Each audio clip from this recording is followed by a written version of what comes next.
অজপি সৈন্য ব্যাজাত্মা ভূত নামী স্বরপিসন প্রকৃতিং স্বামী ধাଷ୍টায় সম্ভবাম্য ଆତ୍ମୟୟା ମୁଁ ଅଜନ୍ମା ଏବଂ ଅବିନାଶୀ ସ୍ୱରୂପ ହୋଇଥିଲେ ମଧ୍ୟ ଏବଂ ସମସ୍ତ ପ୍ରାଣୀମାନଙ୍କର ଈଶ୍ୱର ହୋଇଥିଲେ ମଧ୍ୟ ନିଜ ପ୍ରକୃତିକୁ ଅଧୀନ କରି ନିଜ ଯୋଗମାୟା ବଳରେ ପ୍ରକଟ ହୋଇଥାଏ। ଏହି ପଦର ଭାବ କ'ଣ? ଏହାଦ୍ୱାରା ଭଗବାନ କହୁଛନ୍ତି, ଯଦ୍ୟପି ମୁଁ ଅଜନ୍ମା ଓ ଅବିନାଶୀ, ଯଦ୍ୟପି ବାସ୍ତବରେ ମୋର କେବେ ବି ଜନ୍ମ କି ବିନାଶ ହୁଏ ନାହିଁ, ତଥାପି ମୁଁ ସାଧାରଣ ବ୍ୟକ୍ତି ପରି ଜନ୍ମ ନିଏ ଏବଂ ବିନଷ୍ଟ ହେବା ପରେ ପ୍ରତୀତ ହୋଇଥାଏ। ଏହିପରି ଭାବରେ ସମସ୍ତ ପ୍ରାଣୀଙ୍କର ଈଶ୍ୱର ହୋଇଥିଲେ ମଧ୍ୟ ମୁଁ ଜଣେ ସାଧାରଣ ବ୍ୟକ୍ତି ପରି ପ୍ରତୀତ ହୋଇଥାଏ।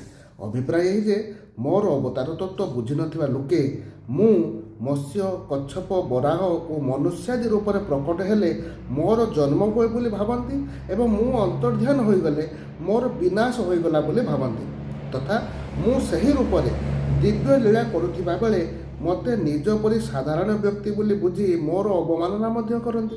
ସେମାନେ ବୁଝିପାରନ୍ତି ନାହିଁ ଯେ ସର୍ବଶକ୍ତିମାନ ସର୍ବେଶ୍ୱର ନିତ୍ୟ ଶୁଦ୍ଧ ବୁଦ୍ଧ ମୁକ୍ତ ସ୍ୱଭାବ ସାକ୍ଷାତ ପୂର୍ଣ୍ଣ ବ୍ରହ୍ମ ପରମାତ୍ମା ହିଁ ଜଗତର କଲ୍ୟାଣ ନିମନ୍ତେ ଏହି ରୂପରେ ପ୍ରକଟ ହୋଇ ଦିବ୍ୟ ଲୀଳା କରୁଛନ୍ତି।